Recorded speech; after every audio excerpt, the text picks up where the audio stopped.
Indonesia merupakan negara dengan mayoritas penduduknya adalah umat Islam. Tapi, apakah Islam di Indonesia berkembang dengan baik? Mari kita bahas hal tersebut bersama dalam video Membumikan Islam ini. Bersama saya Putri Kemulia Ahmad dengan NIM P02230062 Sastra Indonesia Universitas 11 Maret. Apa itu membumikan Islam?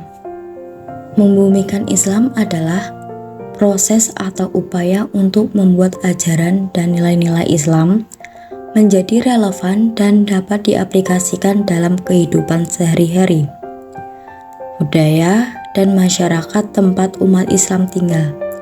Ini bisa mencangkup berbagai hal, mulai dari mengintegrasikan prinsip-prinsip Islam dalam tata kelola pemerintahan, ekonomi, dan hukum, hingga mempromosikan pemahaman yang inklusif dan toleran terhadap Islam di tengah-tengah masyarakat yang beragam. Tujuannya adalah untuk memastikan bahwa Islam tidak hanya menjadi praktik keagamaan pribadi, tetapi juga menjadi landasan bagi kehidupan sosial, politik, dan ekonomi yang adil dan harmonis. Sebagai agama yang tiba di Indonesia pada abad ke-7 Masehi melalui pedagang Arab dan Muslim, Islam telah menjadi salah satu agama mayoritas di Indonesia dengan jumlah umat Muslim terbesar di dunia.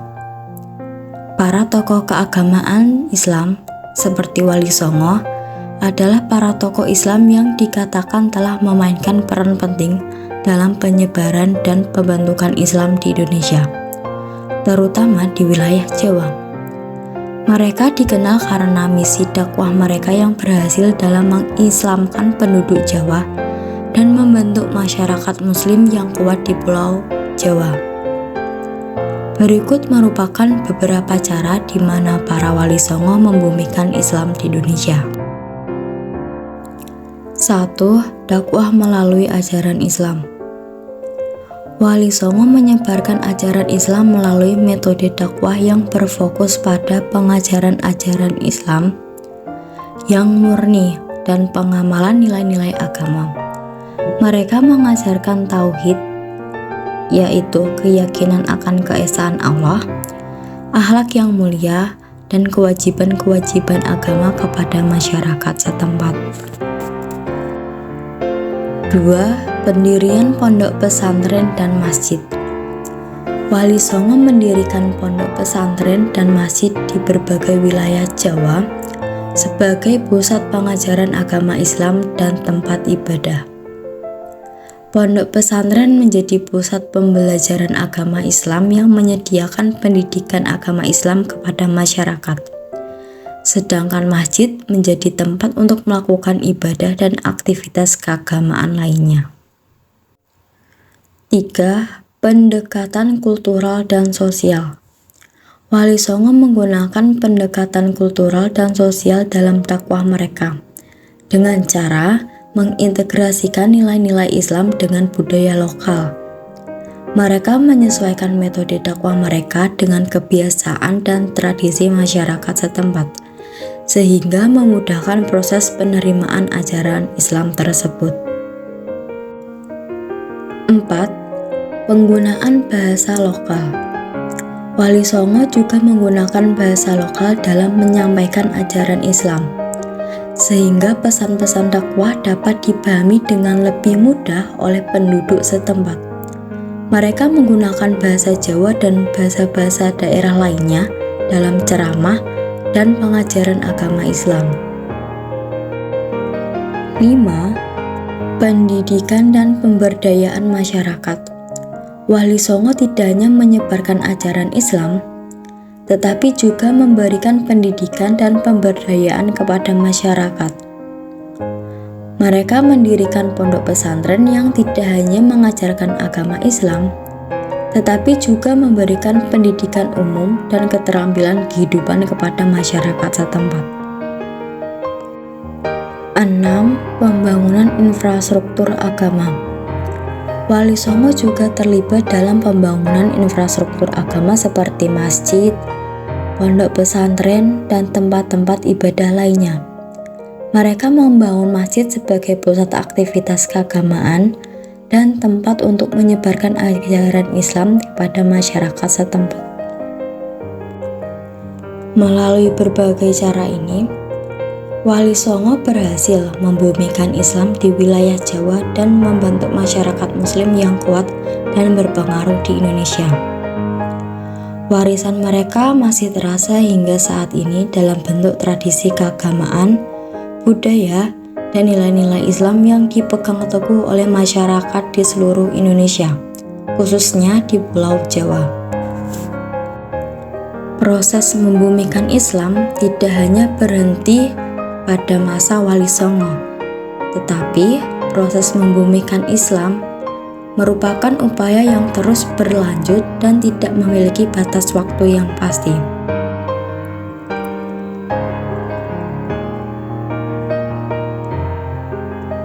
Sebagai agama yang memiliki ajaran yang universal dan nilai-nilai yang dapat diaplikasikan dalam berbagai konteks, Islam dapat terus membumikan dan berkembang sepanjang waktu. Meskipun Islam telah menjadi agama mayoritas di Indonesia dan telah berhasil tersebar luas, ada beberapa faktor yang dapat menghambat proses pembumian Islam di negara ini. Di antaranya adalah pluralitas agama dan budaya, di mana Indonesia adalah negara yang sangat beragam secara agama dan budaya, meskipun mayoritas penduduknya adalah Muslim. Namun, ada juga minoritas agama lain seperti Kristen, Hindu, Buddha, dan tradisi kepercayaan lainnya. Pluralitas ini dapat menyebabkan persaingan antar agama, konflik, dan ketegangan antar kelompok agama yang menghambat upaya membumikan Islam secara luas di Indonesia. Pengaruh kebudayaan lokal dan tradisi adat. Beberapa kebiasaan lokal dan tradisi adat di Indonesia mungkin bertentangan dengan ajaran Islam atau tidak sepenuhnya sesuai dengan nilai-nilai Islam. Hal ini dapat menjadi hambatan dalam membumikan Islam di beberapa daerah di Indonesia yang masih sangat kental dengan budaya dan tradisi lokal. Kemiskinan dan ketimpangan sosial. Masalah ekonomi seperti kemiskinan dan ketimpangan sosial dapat menjadi hambatan dalam proses membumikan Islam. Fokus individu dan masyarakat pada masalah ekonomi sehari-hari seringkali membuat mereka kurang memperhatikan praktik agama dan nilai-nilai spiritual. Korupsi dan praktik buruk dalam pemerintahan. Korupsi dan praktik buruk dalam pemerintahan dapat menghambat proses membumikan Islam dengan menciptakan ketidakstabilan politik, ketidakadilan sosial, dan ketidakpercayaan terhadap pemerintah. Hal ini dapat mempengaruhi kualitas pelayanan publik, termasuk dalam bidang pendidikan maupun keagamaan. Pengaruh radikalisme dan ekstremisme. Kehadiran kelompok-kelompok radikal dan ekstremis yang menggunakan kekerasan dalam nama Islam dapat merusak citra Islam dan menghambat upaya membumikan Islam yang damai dan toleran. Kurangnya pendidikan agama dan pemahaman yang dangkal.